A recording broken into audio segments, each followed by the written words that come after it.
That's when somebody don't know what they're doing and they learn. That's what happened. All right, y'all. Hey, good evening to everybody. Come on in the room. Come on in the room and let's get ready to start greeting each other. Good to see everybody coming on in the room. Getting ready to have a wonderful, wonderful night tonight. I'm telling you, tonight is getting ready to be life changing. And I'm not just saying something to be saying something. I mean what I'm saying here tonight. So come on in. Good evening, everybody. Come on, speak to your brothers and sisters. While you're speaking, also go and share it with others. Please go share with others and let them know we're getting ready to have a time tonight in our uncut. Put the children up, put the dog away, make the cat go and drink some milk and go lay down somewhere.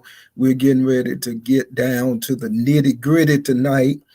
If you will hear what I'm about to give to you on tonight, then I believe if you apply it to your life, you will never be the same. Good to see everybody coming in on tonight.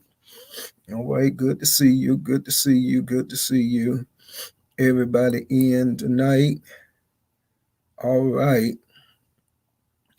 Okay, I see now Brother Lionel be joining us from the YouTube side. So we have YouTube going on. We have Facebook going on. Thank all of you for coming in. We're giving people just a couple of more seconds to come on in and giving you a couple of more seconds to go on and start sharing it with your brothers and sisters. All right, good to see everybody here on tonight. I'm excited about what God is getting ready to speak to us on tonight. Um, every time you look around, you'll hear me making statements, especially if you in the Facebook arena. You'll hear me talk so often about it at the end of every one of my posts. Most of the time I tell people keep winning, or I tell people go win, or I just post the word winning.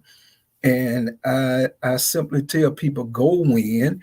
And the Lord spoke to me earlier this morning and said, now, if you're going to tell people to go win, tonight get on the broadcast tonight and teach them how to win in life. How to win in life. So often we expect people to do what they have no idea, have no pattern, they have no teaching. We just expect them to do it because we have gotten to a point in life now where we are able to do it, and because we've learned to do it, we expect everybody else to know how to do it. And I think the world would be better, I do, if people would take time to teach people how to, rather than tell them what they should do.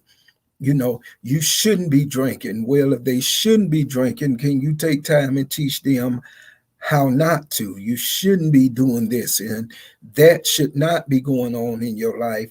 Can you take time to teach people how to? So tonight I want to talk to you about how do I win in life? How do I win in life? And what is the measuring stick as to whether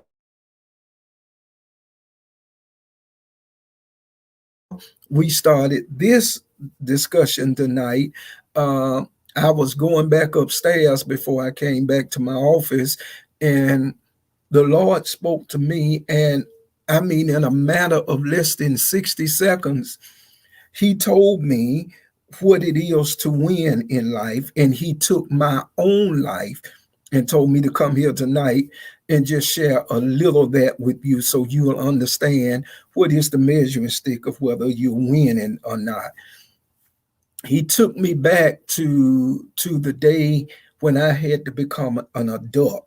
I mean, it's like 1 minute you're a teenager, the next minute it is no space in between now. You have to become an adult today. You have to become an adult today. And it happened on that day when my daddy took his own life. So that day, I was 18 years old. I didn't have time to see about getting ready to become a man. I had to start that day. And the reason I had to start that day is because just uncut. Daddy left no money for his insurance policies or money. I believe there was an insurance policy enough to get ready to bury him. It wasn't enough for mama to keep on living off of. And he did not leave an inheritance. It was nothing that he left that I could take and begin to keep making money. He didn't leave me a trucking company. He didn't leave me a taxi cab company. He did not leave anything for me to keep going. So I had to start at that point. Listen at me, with nothing. I started with nothing. I started with nothing. Then the Lord fast forward me a few minutes ago from where I started, and he fast forward my life and brought me to where I am. And then when he brought me to where I am, I started thinking about how much God has done in my life and where God has brought me from. And I look at where I am now. And I was saying to God, why is this so heavy on my mind that day when I had to become an adult? And here it is years later, while I'm sitting here now as the man that you have molded me to be. Why are you having me to look at those two opposite extremes? He said, because that is the definition of winning. Now, this is what God is sharing with me, and I'm sharing it with you. That, he says to me, is the definition of winning. Now, get this. Somebody's going to help and shout with me on this. He shared with me that the definition of winning is not just in the totality of things that you have. He says winning is when you are a much better person now than you were then. From where I started at 18 years old to where I am right now, he says to me, you look like a totally different individual, which means, Kevin, you are winning. Do you hear me? Now, that's for somebody who's listening to me right now. It does not matter that you don't have it all together. I want you to start praising God that it is better than it was where you started from. Can I get some witnesses? Can I get some testimonies in the beginning of Uncut tonight? And you just will have to testify and just simply say, in that case, Pastor, I'm winning. In that case, I am winning. When I look back to that and I look at this, I'm winning. When I used to worry about where the food was going to come from, and now I turn around, Pastor, and by the grace of God, food is in the cabinets and I got freezers full of food. I'm telling you, you winning. Do you hear me? When you started back there with no job at all, and now you have a job, it may not be where you want to be, but I'm telling you, it's better than unemployment. You are winning. Do you hear what I'm saying? I want you to get that, because if you measure your winning by the winning of somebody else, then you're going to continue to think that you're losing. The measuring stick of your winning is yourself. Can I get some witnesses here? I see some of y'all. I see you. Some of y'all already testifying. You shouting with me already. In that case, Pastor, I am winning. In that case, that's it. That's the only case I want you to look at. Because if you're trying to judge your winning based on what Pastor Bryant have. And if you're not where I am, you're going to feel as if you will lose it. But if I take my material things and measure them up against my friend Ricky Smiley's material thing, then I'm going to sit around and think that I'm losing. So the only measuring stick for the winning and the success of my life is that I have to look at my own life. I don't try to be focusing so much on another pastor's life and what he's doing in his ministry and what he's doing in his life and what they doing over there. I measure it by where did Faith Walkers start from. When I started Faith Walkers, I had 0 members. Nobody committed to me when I got ready to start Faith will be with you. It was put out on Facebook that I was getting ready to start a church. Nobody said to me, I'm coming to join your church. Nobody. Guess what I started it on? I started it on a promise. I started it on a word. I started it because God said for me to start it. Now, how do I know whether Faith Walkers is winning or not? I go back to the day of 0. Good God. I go back to when there was nothing. And now I look at the fact that God has blessed us to be sitting on 7.5 acres of land, 3 buildings. We're doing pretty good. We're keeping the lights on. We're keeping the bills paid. And God is blessing us. So in that case, guess what I'm doing? I am winning. I am winning. And I do not wait around to judge my success based on what's going on in somebody else's church. I don't judge the success of Faith Walkers on the success of New Rising Star. I don't judge that. Stop judging your. Okay. I judge the success of your house based on what's going on in somebody else's house. And then you bring that mess into your house, and now your house is full of frustration because you don't even acknowledge and realize how good God have blessed you. You don't even realize how much God has done from when y'all started to where you at now. And you looking at what somebody else is doing, and you're causing unnecessary frustration in your own life and in your own house. The measuring stick of your winning is where did you start from and where are you now? Now, if you have started at one point and you further back than where you started, I will be the first to tell you, regardless of what you think about it, you losing. You losing. If you can look back and you can see, hey man, I'm further back than I was. Is something going on in you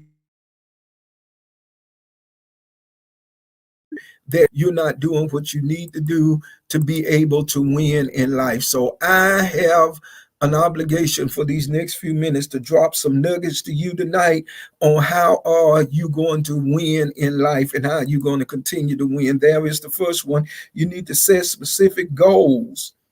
You need to know where you are going. If you're going to win, you need to know what are the goals. You need to know where are you going. Do you hear me? I think it was Diana Ross asked the question in a song. Do you know where you're going to? Do you like the things that life is showing you? Where are you going to? Do you know? Do you hear what I'm saying? See, when there are no goals set, then whatever you hit will be accepted. Somebody better type that. Whenever no goals are set, whatever you hit will be accepted. When there are no goals set in relationship, whoever come in your life is accepted. When there are no goals set for your finances, wherever your finances land is accepted. Why, preacher? Because there was no goals. When there was no goal set for us losing weight, then guess what? If we don't lose it or if we do lose it, it is accepted. Can I tell you why? Because there were no goals set. When no goals are set, whatever you hit is accepted. Now that's good. That's Justin there, and Justin is a trainer. So when he deals with people, I'm sure he sat down with goal assessments.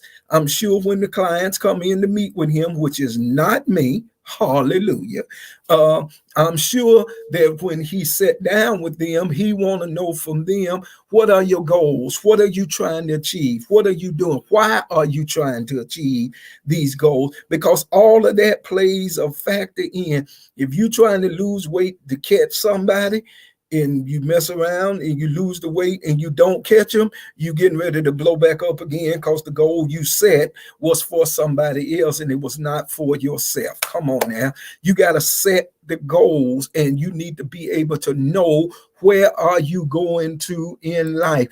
What are you trying to achieve? Goals must be set. You've got to know where you're going. Because when there are no goals set, then guess what ends up happening? Whatever you hit is accepted. For 12 years at Faith Walker's Church, when it came to honoring me or whatever it was concerning me, guess what? I would not allow anybody to put an assessment. I would not allow them to ask people for certain things until the Lord showed me, whenever you do not allow the people to set goals, then whatever they hit, they feel as if they've hit a home run, when in actuality, all they did was foul tip. All they did was lay down a little bunt, because you did not allow them to set any kind of goals. Let me tell you this. Lord have mercy. It's a blessing. Somebody made this. Is Kevin Bryant. This is not going to be, you're not going to find this in Matthew, Mark, Luke, and John. This is Kevin Bryant, and somebody can type it for me whenever you feel like it. Listen at this. You ready for this? Y'all ready? It's a blessing. It is a blessing to aim high and miss, but it is a sin to aim low and hit.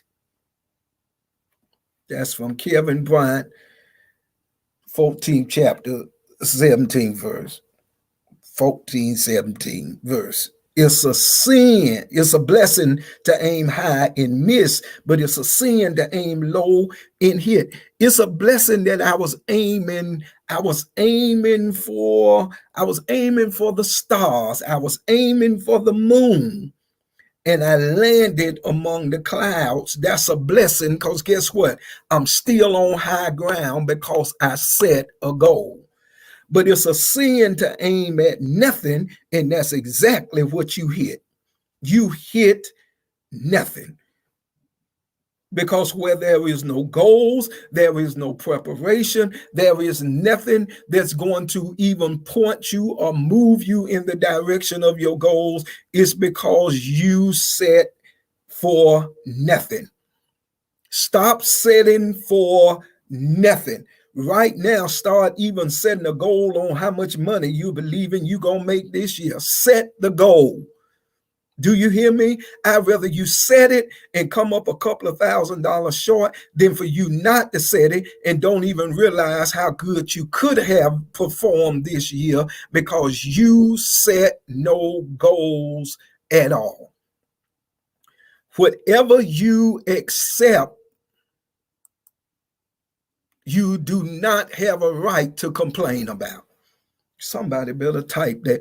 Whatever you accept, you have no right to complain about it. You didn't go after nothing. You wasn't trying to achieve nothing. You didn't want nothing. Just a squirrel in the wood. Whatever come, let it come. God knows all about it. Hey, I'm just about it. About what?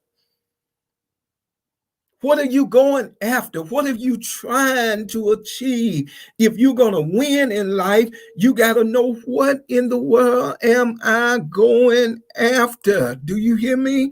What am I going after? I am going after that which is high, and I guarantee you, I'm not just going to accept anything. and then accept anything and then want to hold up our life for a half a night to sit while you whine and cry and complain about what you accepted. You had such low goals, you had such low values, you did not sit. Now, wait a minute, I can feel it coming through the air. If you don't like Uncut, now go join somewhere where they finna give you some theological scriptures and something that's gonna razzle dazzle you and make you feel good. And it's gonna shout you. That ain't finna happen over here. I'm talking to you about how you gonna change life. You lowered your standards. You had no standards. You accepted anything, and because you accepted anything, anything showed up. When you accept anything, anything will show up. Do you hear what I'm saying? Do you hear what I'm saying? Let me say this. Let me say this to you women, my great sisters, my great sisters. Let me tell you from a standpoint of a man. Let me tell you something, baby. Baby, when you got class and you got something that is detected beyond your clothes, do you hear what I'm saying? When you got something beyond your anatomy and your fineness, and a dude can see beyond you trying to reveal everything, when he can really see that there is class about you. Y'all ready for this?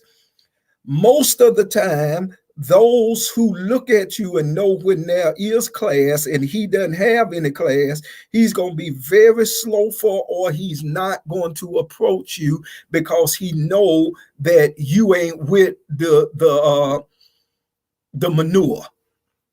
Hallelujah. He gonna know you ain't with it. So guess what he'll do? He'll bag up off you. And if he doesn't bag up off you and he got enough nerve to come up on you and say something, you already know the way to let him know that ain't nothing here. Ain't nothing here, buddy.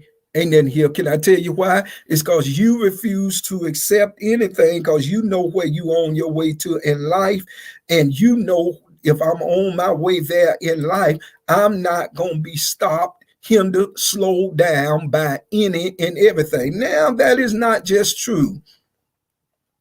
That is not just true with the women. It's also true with a man that know where he going to.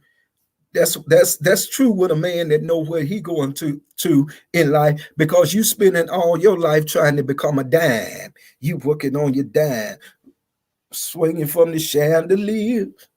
You got all of that stuff down pat, because that's what you working on your dime package, when you don't even know that a real man don't even deal with change. He don't want a dime. He deal with bills. He don't deal with change. But when you're working on what you're working on, it really have nothing to do with what he's looking at for, because where class is present, y'all better get this, wherever class is present, trash is absent. Come on now. Come on now. When you know where you going to in life, it's just some things, my brothers and sisters, you ain't finna go with that. You ain't finna be accepted or accept that in your life, because guess what? You got your mind. Y'all still here? You got your mind in the right direction. You have goals. You've set your agenda. You got things made up in your spirit that I just can't let any and everything mess me up. I have come too far to keep going back to ground zero. Do you hear what I'm saying? So I have goals, and I have things that are accepted, and there are things that will not be accepted in my life. All right. Y'all ready for the second one? There is the second one.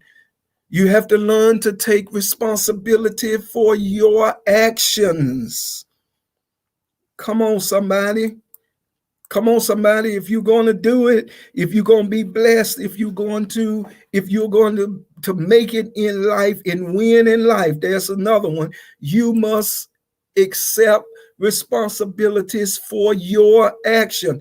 I know we are quick to say who did us wrong.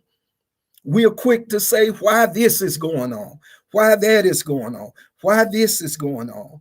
but we don't want to take responsibilities for our own action. I remember in pastoring the church that I pastor now, that there was someone who decided that they were going to leave Faith Walker's church, and ain't nothing wrong with leaving, because people come and people go. That's the way of life. That's the way of ministry.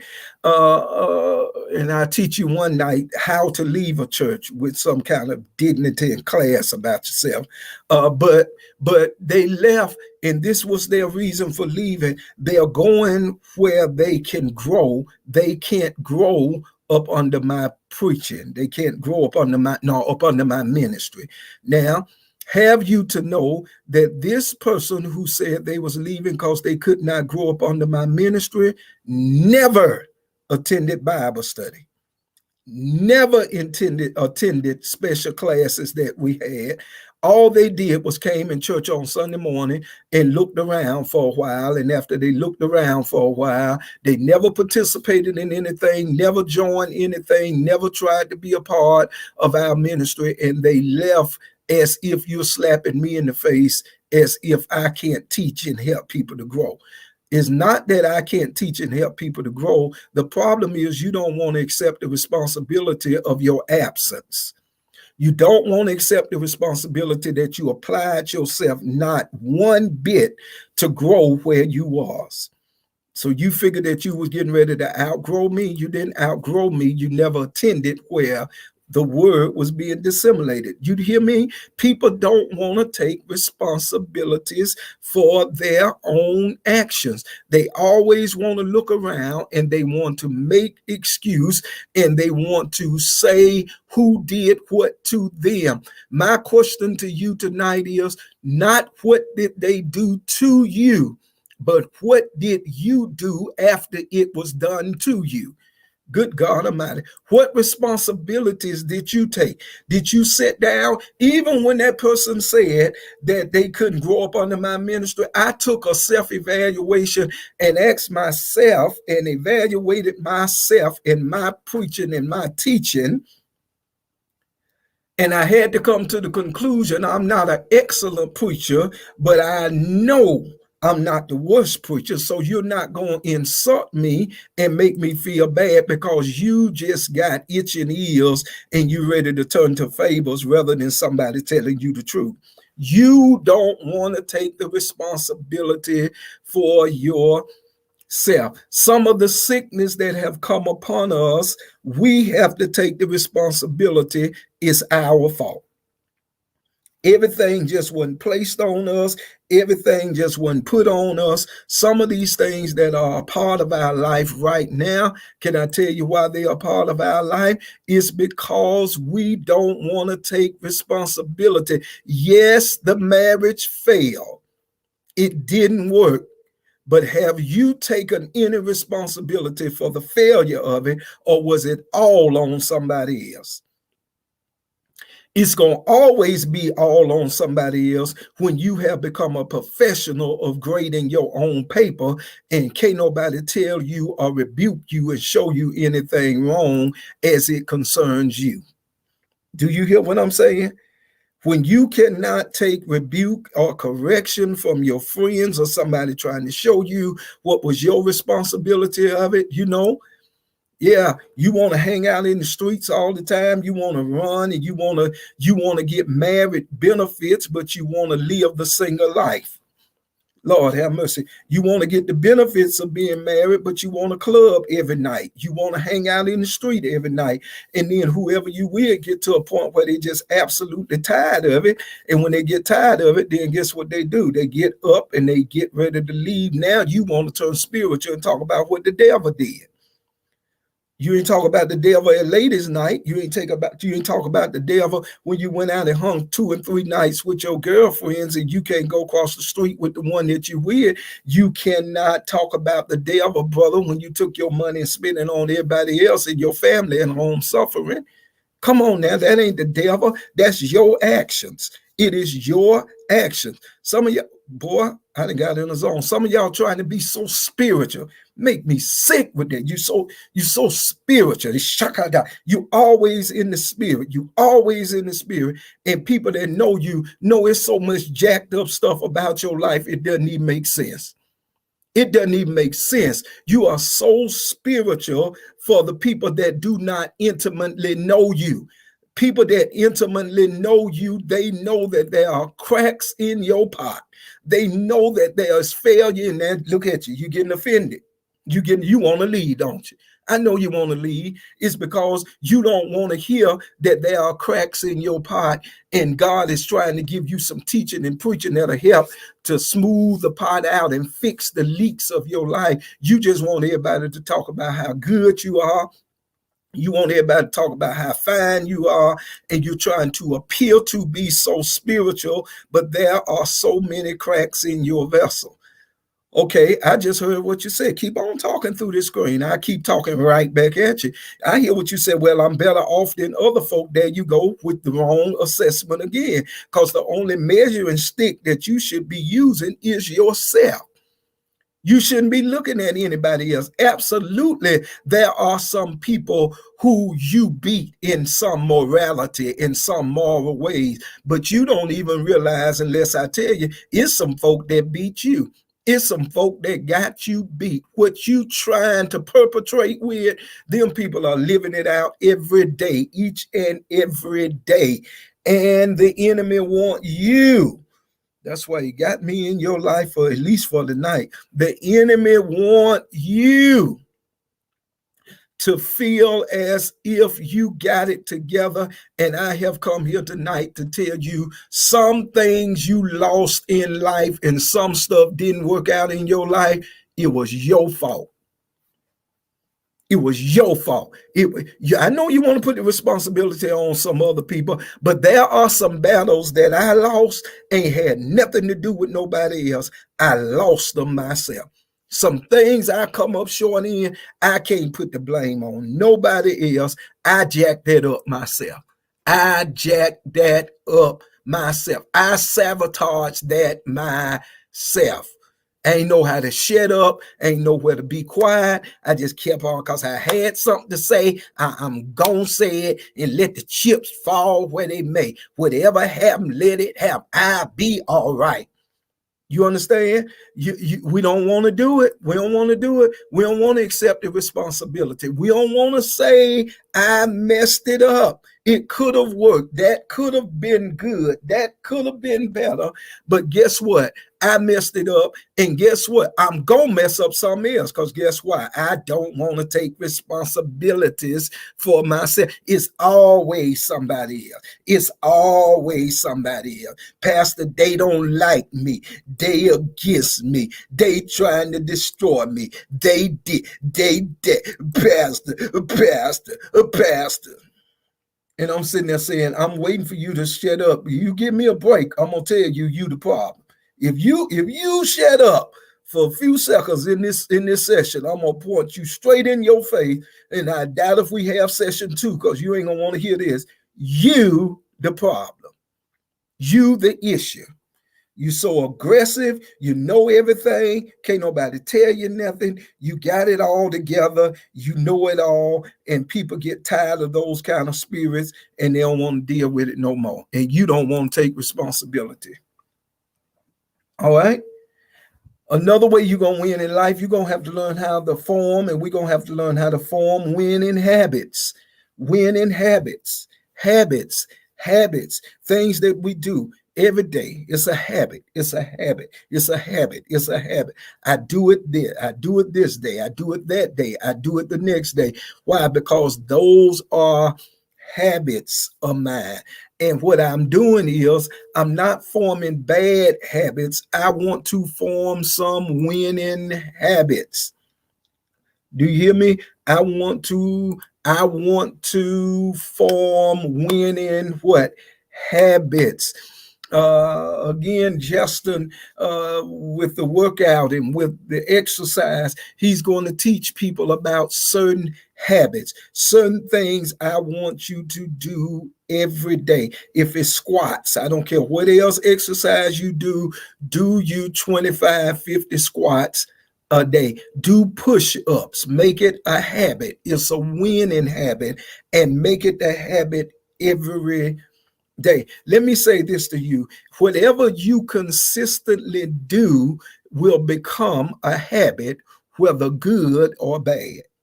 Somebody may want to type that. Whatever you consistently do will become a habit, whether good or whether bad. Do you hear what I'm saying?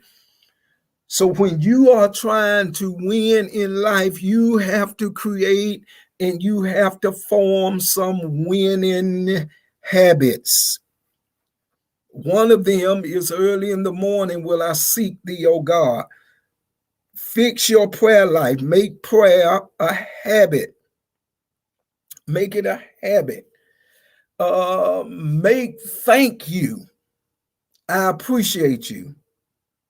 Make those kind of words habits. If you don't mind, will you please? Hey, can I ask you to please help me? Please. Thank you. Certain words are have. That's why your mama and them, when we were growing up, that's why mama and them would always tell us. Mama and them would always tell us to do what? When somebody did something for you, the first thing mama and them would do is say, what? Tell them thank you. Tell them thank you. What you gonna say? Any of your mama ever had say, hey, I ain't gonna keep telling you now. When somebody do something for you, you better tell them thank you. Until now, you are an adult and somebody bless you or whatever, guess what you do? Thank you. Can I tell you what it has become? It has become a habit. In life, if you're going to win, and if I'm going to win in life, guess what we must have? We must form winning habits. Make it a habit for the people that you love to tell them, I love you. Stop just hanging up the phone without saying, hey, I love you. Make it a habit to be nice. Make it a habit to realize in your life, I realize this and it's a habit of mine. Nobody have to do anything for me. Whenever somebody do anything for me, it's a blessing. And I'm going to let them know how much I appreciate you and what you have done in my life. So make sure that you do that. Now, here's another way you're going to win. Now, you got to get this. You're going to have to take risks and don't be afraid to fail. No one instantaneously became a winner. They became winners through consistently failing in life. When you take risks, sometimes they work out, sometimes they don't, but the blessing is you didn't just sit there, you went for it. Come on now, who am I teaching tonight? Just go for it. Try it. Try it. Go after it. And when you go after it and take the risk, guess what's going to happen? Hey, sometime you're going to succeed, sometime you're going to fail. I went out today. I hadn't been out to play on a golf course. I ain't been out and hit the golf balls in God knows how long, 3.5 years, maybe even 4 years. Today I went out to the driving range to hit me some golf balls. And when I began to hit the golf balls, I aimed at a flag that was maybe 50 yards away from me. And I aimed at that flag. And the first swing that I swung after not swinging for almost 4 years, when I hit the ball, it went straight up in the air toward the flag and landed within 3 feet of that flag. I said, wait a minute. Wait a minute. I hit the second shot and it went maybe 60 yards past the flag. The next one I hit it, it landed right in front, maybe about 5 or 10 feet away. And then I hit the next one. Not only did it go too far, it went over to the right. And that was the whole pattern for the rest of my hitting, about 70 balls today. That was the pattern. Some of them went straight as an arrow, and some of them went crooked as Dead Man Curve over there by the airport. If you from Birmingham, is one of the deepest curves you ever see. Some of them went straight. Do y'all hear me? And some of them went crooked. But do you know I got back in that car feeling out, because I was not concentrating so much on the bad shots that I hit as much as I was concentrating on the good shots that I hit. And some of those shots failed and some of them succeeded. By the time I got home, then I sat down and started concentrating on what did I do wrong that caused that ball to go in the opposite direction. But I did get up today and I took a risk to go out here and try to hit golf balls and not kill nobody. And I ain't been out here in 4 years, and some of them failed, but I got good news. Some of it succeeded. Nothing comes to a person that failed to try but failure. If you fail to try, guess what you're going to get? You're going to get failure. You have to get yourself up, take the risk, even though sometimes it will fail, but don't be afraid of failure. All right? Be eager to learn every day. Be eager to learn every day. I got an important question. I have an important question that the Lord is pressing on me to ask everyone on this broadcast tonight, or whenever you view it.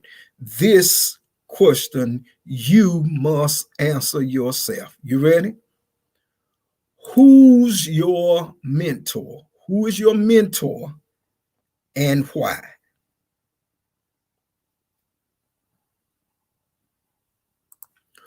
Who's your mentor and why? Who are you learning from and why are you learning from them? It's uncut. It's uncut. I said it's uncut. Why are you taking business advice from people who have never had a business? Well, that's my mama. I ain't playing the dozen. But your mama ain't never owned a business. And advice from somebody else will not mean that you are unmamaing her. I don't know if that's even makes sense. I do it makes sense. You got it. You don't unmama your mama because you don't take advice from every area of your life from your mama. Who's your mentor and why? Why is that person the one that you are eager to learn from? Who is your mentor and why? Now, let me say this, and I mean this with all sincerity, and I mean it from the bottom of my heart, and I mean it, and I'm going to prove it to you scripturally. You know, we make different statements. You got to watch this different stuff. We make different statements, and you're trying to make Jesus is my mentor. Jesus is the one that I follow. Hey, I follow Jesus. I follow. Now that sound good, but can I take a minute and teach you for a minute?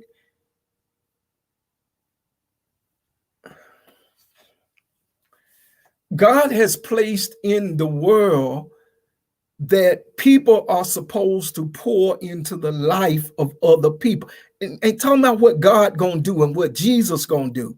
I'm talking about earthly, on earth. God always set people in place to teach, train, help develop, show other people, grab people by their hand and lead and guide them. He set that system up. Now you want to break that system so spiritual that I don't need nobody. Long as I got King Jesus, I don't need nobody else. That's not the way that he set it up to be. That's what we want it to be, because people that you did trust hurt you until now you ain't done nothing with the hurt, until now now you don't want nobody speaking into your life is because everybody done hurt you. Well, just because you trying to do something different with the system doesn't mean God gonna change the system, because you don't want to fall in the place of the system that he set up. Abraham teach Isaac, Isaac teach Jacob, Jacob teach your descendants, teach your descendants, teach your descendants, teach your descendants. Do you hear what I'm saying? Those who know teach those who don't know. Grab them by the hand, teach those who don't know. Now, if you believe that Jesus is going to teach you everything, why you went to school? What you in school for? Why don't you sit at home and let Jesus teach you? When the job calls for a degree to get this job, why don't you take them your Jesus degree? I'm talking about in the earth realm. Come on now, in the earth realm, who is it that's speaking into your life in the earth realm? I'm not talking about in the heavenly realm. I'm talking about in the earth realm. Who do you have that's going to be able to teach you? Who is it that you're going to be able to sit at their feet? Paul says, I sat at the feet of Gamaliel. He says, I know every kind of language there is to know. I am a Hebrew among Hebrews. As touching the law, can't nobody touch me. In other words, Paul said, I have learned from everybody that I can learn from. He says, but now when it comes to them versus Jesus, I count everything that I learned as dung, that I may win Christ. Now that's two different areas. He's not talking, he's moving now from earthly to heavenly, moving from fleshly to spiritual realm. In the flesh, you need somebody to help teach you. And don't get so far out here that you are so spiritual that can't nobody teach you nothing in the earthly realm. And then when folks trying to teach you, you talking, oh, shy, huh? Girl, I know that's right. I know that's right. Y'all need to tone that down. Tone that down.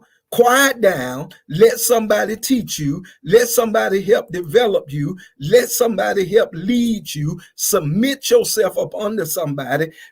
Go up under somebody, become what the Bible calls denotes as an under-rower. An under-rower. Back in the days of the ships when Paul and them was living, a ship was going to only move by the people who were up under it, up under rowing. It's so many of you want to be up on the top deck, so you can't submit to nobody to go down into the hull of the ship and row and help move the ship. You got to be the star. You got to know everything. Can't nobody tell you nothing.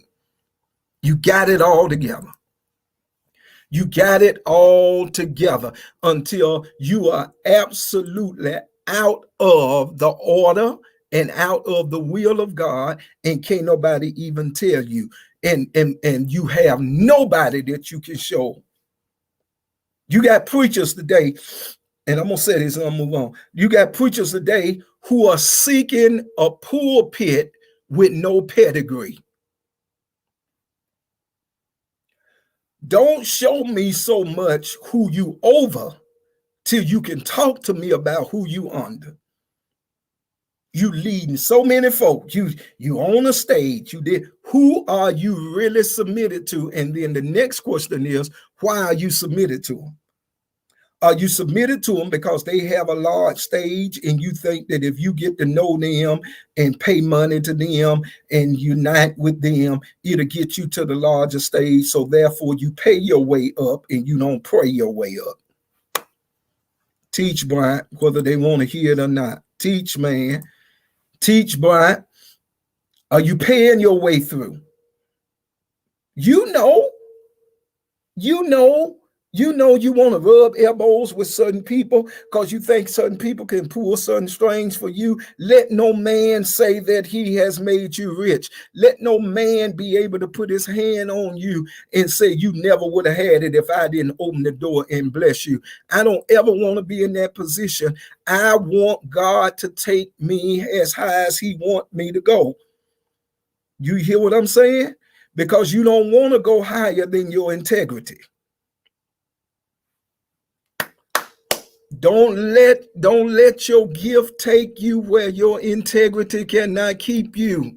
You want to be seen, you want to be on the main stage, and you know you got a lying spirit, a deceitful spirit. You are a whore cum laude. You are just as fresh to the fifth power, carry the one, and you know that when you get tempted in certain areas, you gonna miss the mark, and now all of a sudden your family is embarrassed, life has embarrassed you because you paid your way up. You ask somebody and you beg folk to help you get up, preach, teach, whatever I'm doing tonight. I need to know, why do I have this mentor? Why is he in my life? What are you there for? I never forget when I went and joined with Pastor Edward Rogers, my pastor now for many, many years, many years. And I've joined up under with Edward Rogers. When I went to Edward Rogers, I said to him in our meeting together that I'm being led to come and be up under your leadership. But Pastor, I tell you from the very beginning, the Lord is sending me here, not so much for you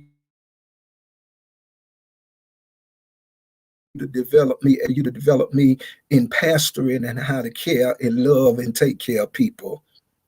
Do you hear what I'm saying? I know why I'm there. I know who I'm under, and I know why I'm under who I'm under. Both of us got very busy weeks on next week. We have a few things to do. I have to be in a couple of cities next week.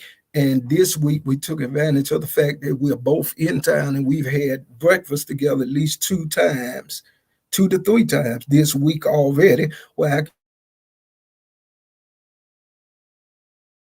sit and are you really under somebody? That's another thing. And I'll be through with this and I'll leave. A whole lot of you talk about you under somebody covering. You're not really under their covering. You just sitting in their bed. You ain't under the cover. You sitting in the bed because the name may get doors open for you.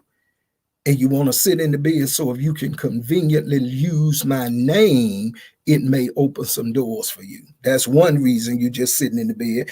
The second reason you're sitting in the bed, so if a rumor get out on me, it's easier to jump out the bed than to have to uncover yourself and get out. I'm gonna leave that lay. I'm gonna let that lay right there. I'm gonna let that lay right there. Some folk ain't under your covering, they sitting in your bed. And Peter followed Jesus far enough off that if he had to run, he could run. Far enough off that if Jesus succeeded, he can run up to him real quick and act like he'd been with him all the time. You got to watch folk who follow and they're not under your covering. Last thing for the night, there it is. You must have a willingness.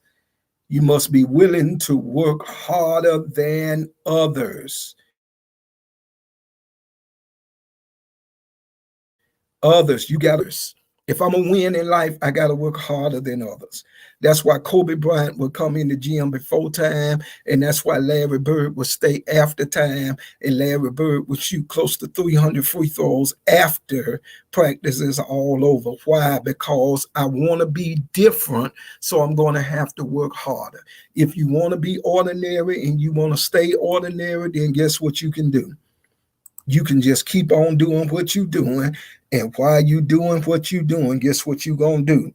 You're going to stay average or below average. But if you want to be better, you want to go for more, you want to be better, you're going to have to work harder than other people work. You cannot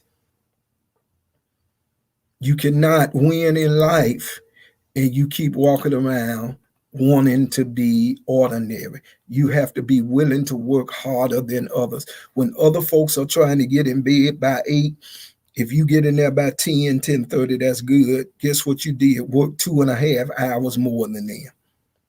They trying to get up at 6 o'clock. When you get up at 5, 4:30 and 5, you already up an hour and a half before them.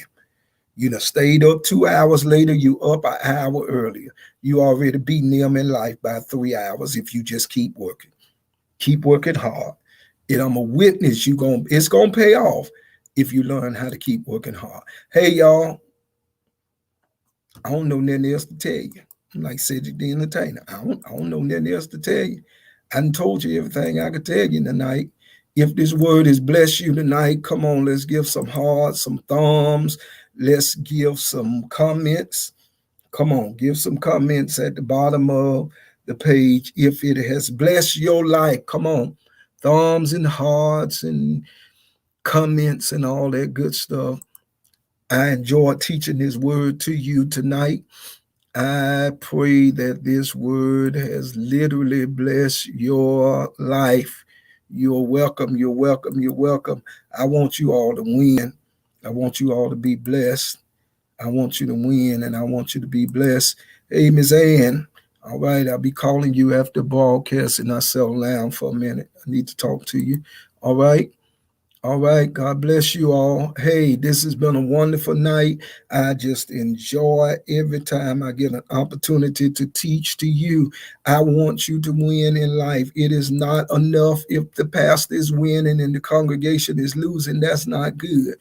It's not good when the pastor is blessed and everybody else in the church look homely and look like they can't hardly make ends meet. Do you hear me? I don't like that. Do you hear me? I want you to win in life. I love every one of you. I hope that this word has really, really, really, really, really, really, really, really, that's it. That's it. That's it. Really bless your life and get you to a point where you just believe and you say to yourself, you know what? I'm not going to lose. I'm going to win. I am going to win. Well, there it is tonight. There it is tonight. There are the ways to give tonight at the bottom of your screen. You can give to Faith Walkers Church through the Cash App. Y'all see it? It's right down there. There's the Cash App. And then you can see that you can give on faithwalkerschurch.com. You can go to PayPal. You can go to Givelify. I just ask you to sow tonight. Don't keep receiving and not planting the seed. So please go and sow tonight. Go and sow tonight. Hey, if what I said to you bless you and you feel that you want to be a blessing in my life, there it is. There it is. It's somewhere across there. My Cash App is $KM Bryant and the number 3. Or you can also give to me through Cash App, PayPal. You can give through Givelify. If what I say to you is blessing your life, you want to sow in my life, do so. Hey, I pray that you have a fabulous week for the rest of the week, and I pray the blessings of God be upon you and your family. I pray that the road will rise to meet you, and I pray that the wind of God will push you in your back. I pray that every door that need to be open will be open, and every door that need to be shut will be shut. In Jesus' name. Hey, have a great week. Walk it out.